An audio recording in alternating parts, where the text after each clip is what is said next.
Hello and welcome to the program Panorama, reaching you from the NTA Maiduguri Network Center. Maiduguri experiences excessive heat weather due to its geographical location. Situated in northeastern Nigeria, Maiduguri lies in the Sahel region, characterized by its proximity to the Sahara Desert, which exposes the city to direct sunlight and dry, as well as arid conditions, leading to high temperatures, especially during certain time of the year.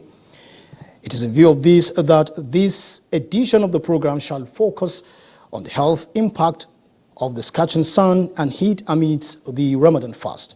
I'm Yunusa Suleiman. Glad to have you join us.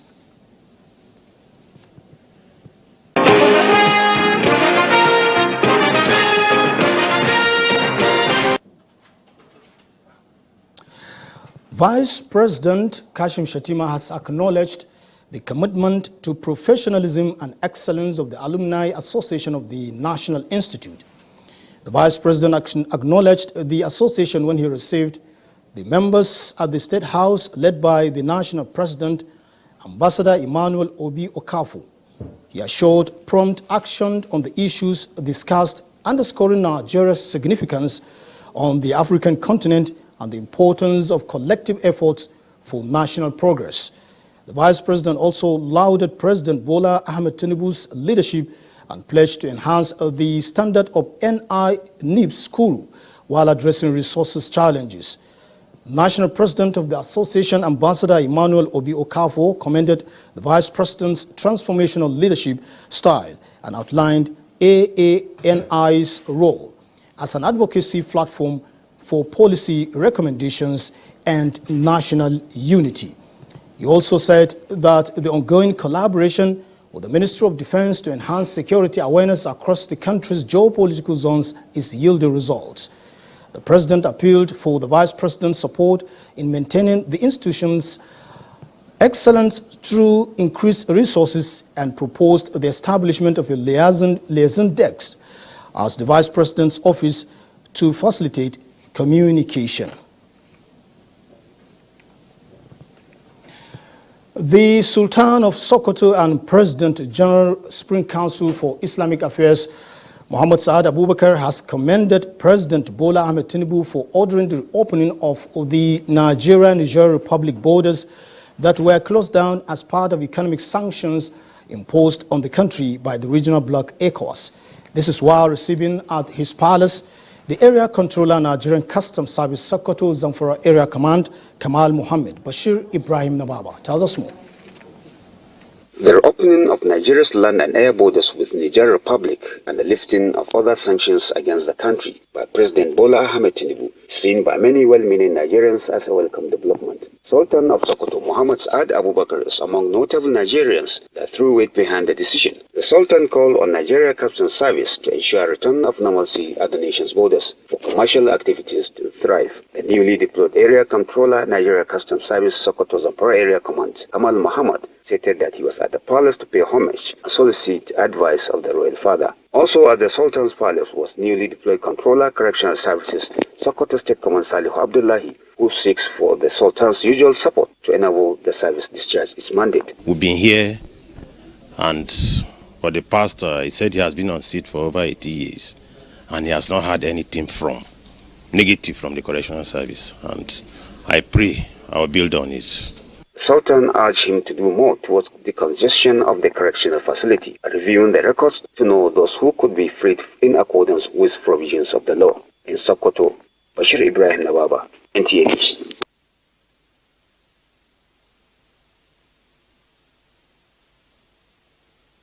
President Bola Ahmed Tinubu on reopening of the Nigeria-Niger border. Officers and men of the Nigeria Immigration Service Borno State Command have been charged to ensure effective management of borders to curb illegal migration. Assistant Controller General of Immigration Heading Zone C, Sunday James, gave the charge during a two-day official visit to Maiduguri. Tina Toro tells us more.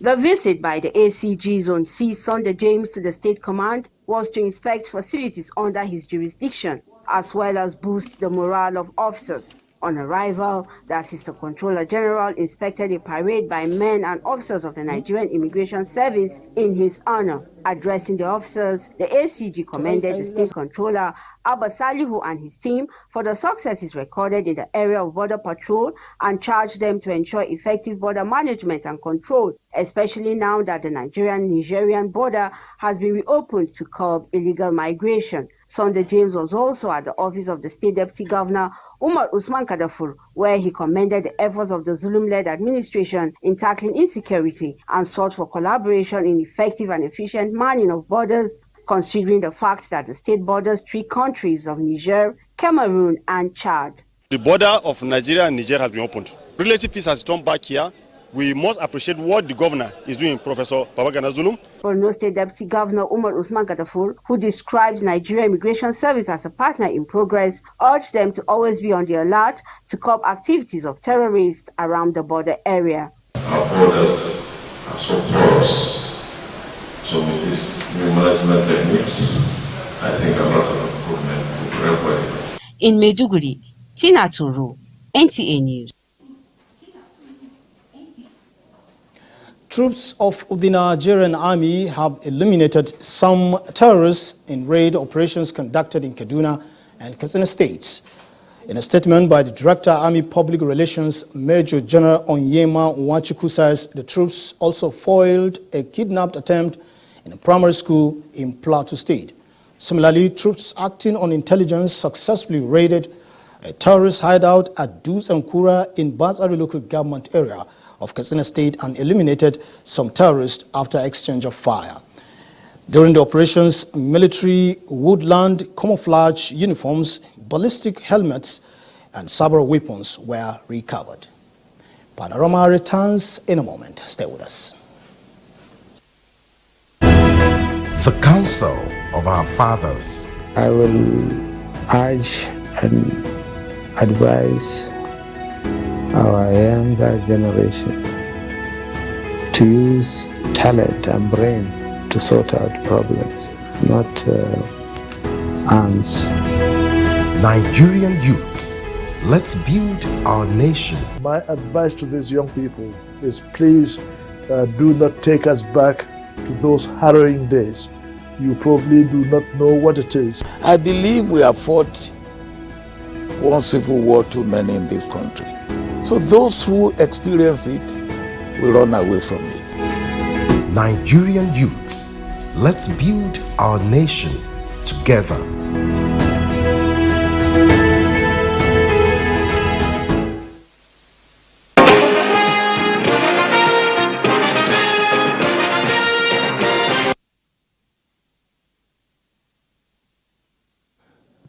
Glad to know you are still with us.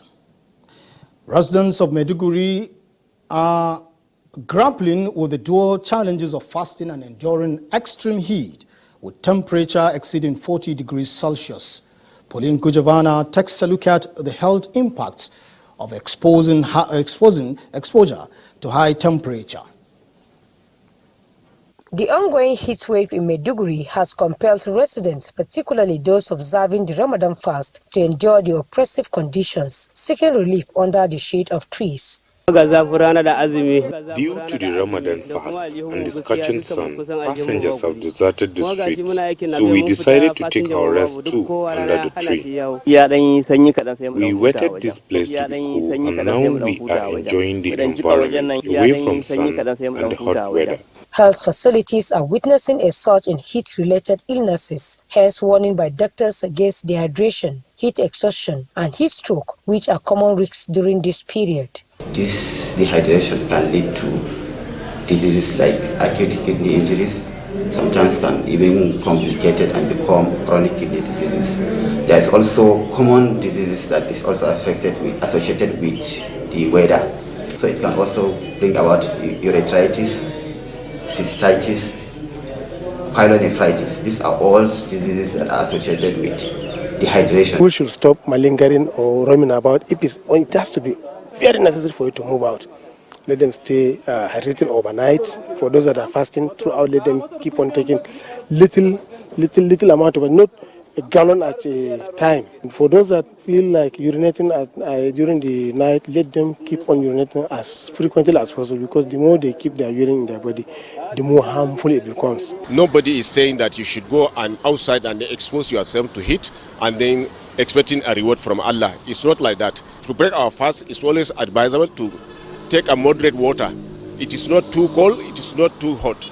According to the experts, prolonged exposure to high temperature coupled with fasting can lead to severe health complications, and advise everyone to prioritize their health and take necessary precautions.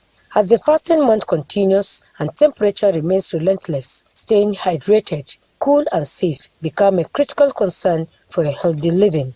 In Maiduguri, Paul Kujevana, NTA News. We now delved into the scorching sun and relentless heat weather conditions being experienced in Maiduguri, and with me to shed more light on this is the Director Kidney Center of University of Maiduguri Teaching Hospital, Professor Ibrahim Umati. Professor, you are welcome to Panorama. Thank you for having me. All right, with temperatures surpassing 40 degrees Celsius in recent times in Maiduguri, how does the scorching sun and heat impact on individuals' health? Well, heat impacts on individual health in many ways. One of the most important ways is it increases the burden of diseases that are already there, but they may be increased in frequency or in prevalence. And then the second one is other new diseases can come up, those that have not been known to be emerging in that particular environment.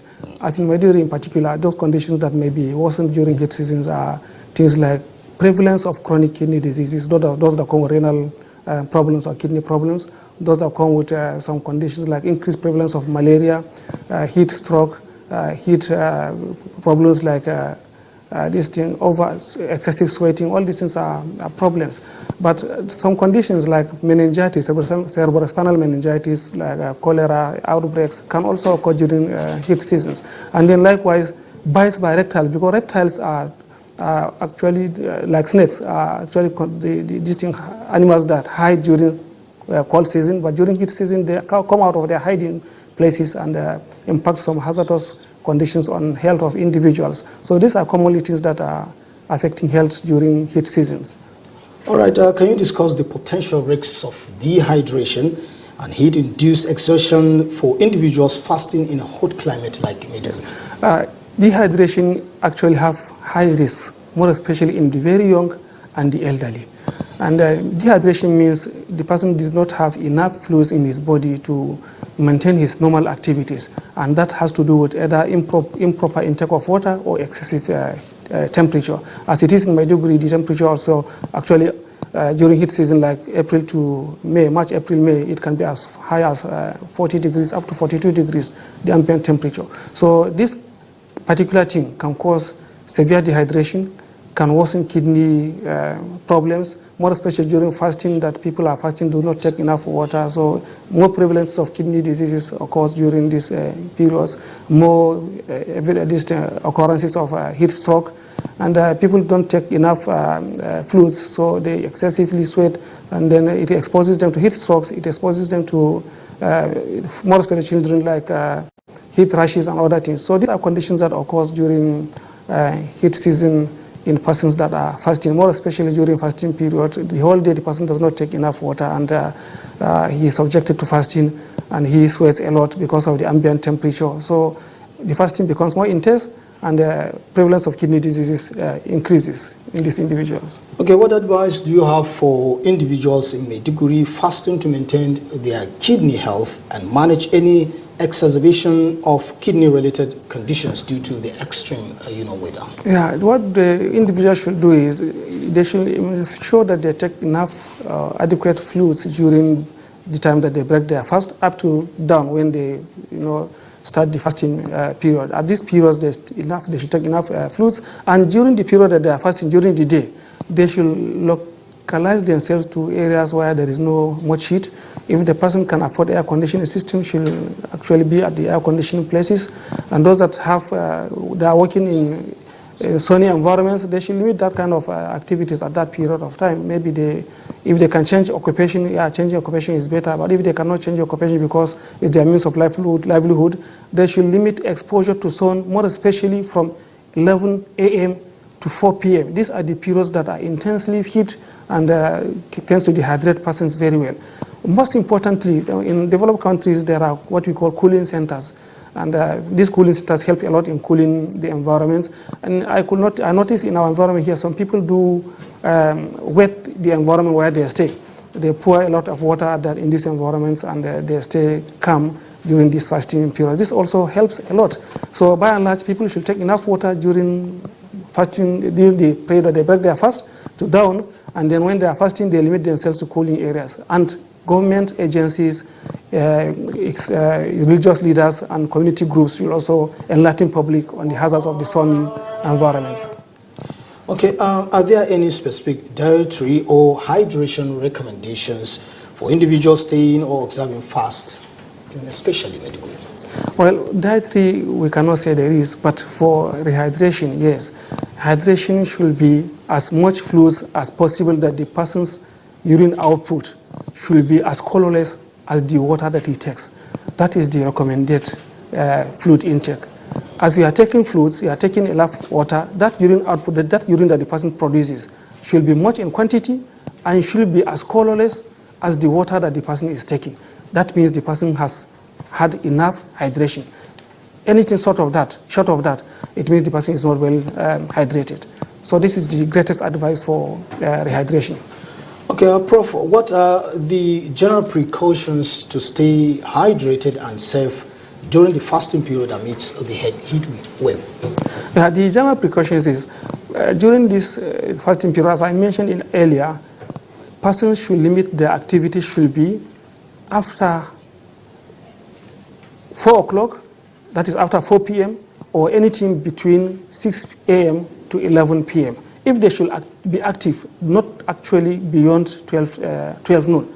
So these are the periods that the person should be active. Anything from 12 noon to 4 p.m., the person should be indoors, either in cooling centers or air-conditioned environments, or in places where they can be in a shade where they pour water on the ground, and that particular area may be a little bit cool for them to reside in these places. And as I advised earlier, intake of proper adequate fluids like water serves a lot in maintaining health condition and preventing hazards of heat in this environment, in any other environment thereover. Okay, so can you tell our viewer some of the diseases that are associated specifically with this period of time? Yes, the common diseases that are associated with heat environments, I will mention first and foremost dehydration. Dehydration is a disease on its own, and then followed by high prevalence of kidney diseases. We see more patients coming with kidney diseases during heat seasons. And then other things are increased prevalence of malaria, some heat rashes, some heat strokes, increased prevalence of epidemics like cholera, increased prevalence of snake bites, because snakes actually comes out of their hiding during hot season too. They are also looking for cold environments, and sometimes epidemics of meningitis and other infectious diseases. All these things are things that occur during heat season in particular, more especially humid heat environments. Although humidity is not that high in Maiduguri, but still the heat is so intense that can cause high prevalence of these particular diseases that I mentioned. Okay, well, we'll have to leave it there. I've been speaking with Professor Ibrahim Umati. He is the Director, Kidney Center of University of Maiduguri Teaching Hospital. He is a Professor of Medicine and Nephrology. Thank you very much for, taking your time. It's my pleasure. Thank you. Yeah. Thank you. Well, Borno State government has called on Muslim clerics to be moderate in their messages during Ramadan Tafsir to avoid extremism and negative preaching. State Commissioner for Information and Internal Security, Professor Usman Tar, stated this during press briefing at the end of the periodic security meeting held at the Government House, Maiduguri. Mohammed Goni was there and now reports. The 29-member Northeast Ambassadors Group comprises bilateral partners, the UN family, the EU, international finance institutions, development and donor partners committed to stabilization, insecurity, and development of the Northeast sub-region bedeviled by over a decade-long security challenges. Chairperson of the group, British High Commissioner to Nigeria, Richard Montgomery, appreciated Governor Zulum's commitment and his efforts to make a difference in the lives of the people, as well as putting in place short and 25-year development plans. To listen and learn, and there's a great deal of documentation that the Governor's team has provided us, and our first impressions are very positive that recent progress has been made, and we are looking forward to seeing how we as international partners, with the Governor and his government in the lead, can get behind the plans being put in place. Within the last 2 years, we received 162,000 repentant Boko Haram members and their families. This is huge. It's a significant achievement that has never been achieved anywhere in the world.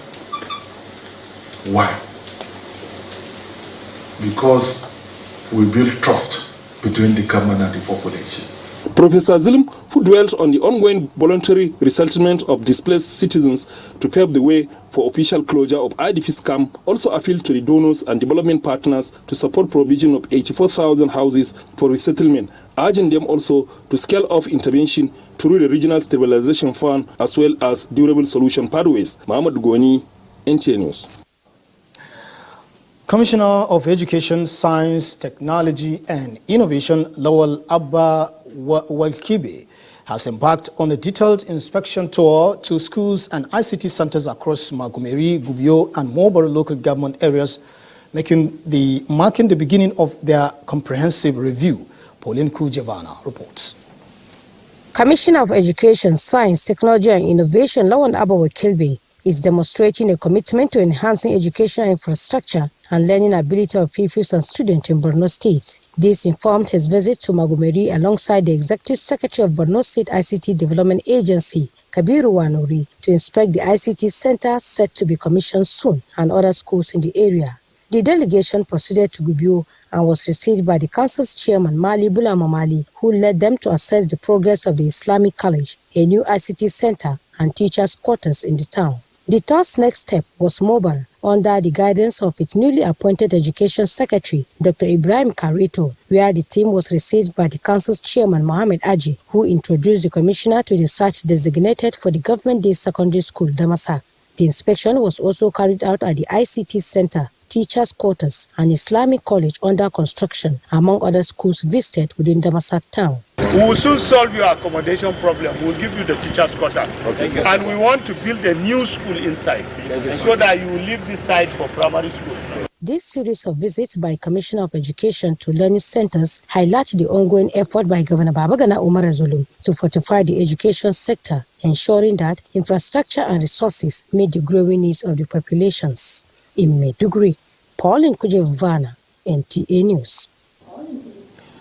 Up next is trending news from the world of sports. We begin with the African Games in Ghana as Nigerians Pamela Bawa and Esther Oba ensured Team Nigeria didn't return empty-handed in beach volleyball despite being relatively new to the sport. These youngsters secured the bronze in the women's double as they proudly shared the podium with Egypt, who took first, and Madagascar on second. In a similar vein, Nigerians Marylove Edward and Oyilomo Quadri has both advanced into the round of 32 of the women's tennis single, beating their opponent in the first round of the games. Meanwhile, Wisin Osalele Igbinovia is making his mark in Accra as the young star has joined his compatriot Christopher Bulus in the next round after securing a win over Ethiopia's Yebat Kebedi in the round of 64 of the men's tennis singles. To football, it will be a cracker in the Nigerian Premier Football League as 10 matches will be decided Sunday in March the 26th across various centers. Rivers United welcome Heartland as Abia Warriors take on Sunshine Stars of Akure. Other games will see Bayelsa United slug it out with Kano Pillars, while Bender Insurance take on Doma United. Table topper Lobby Stars of Makurdi will go away to Enugu Rangers at the Nnamdi Azikiwe Stadium, Enugu, as Plateau United take on Katsina United. Sporting Lagos, after losing to Niger Tornadoes, will be looking to bounce back as they take on Kwara United at the Onikon Stadium, Lagos. And finally, to tennis, world number one Novak Djokovic has confirmed he will not be playing in next week's Miami's Open due to scheduling.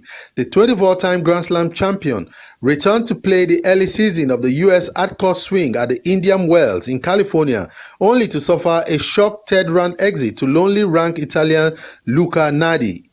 According to Djokovic, after the defeat, he still planned on playing in the Miami's Open despite the loss, but that has now changed. Djokovic's statement on Saturday gave no indication of where he next expects to play. With Sports Update, Oche Ngbedi, NTA News.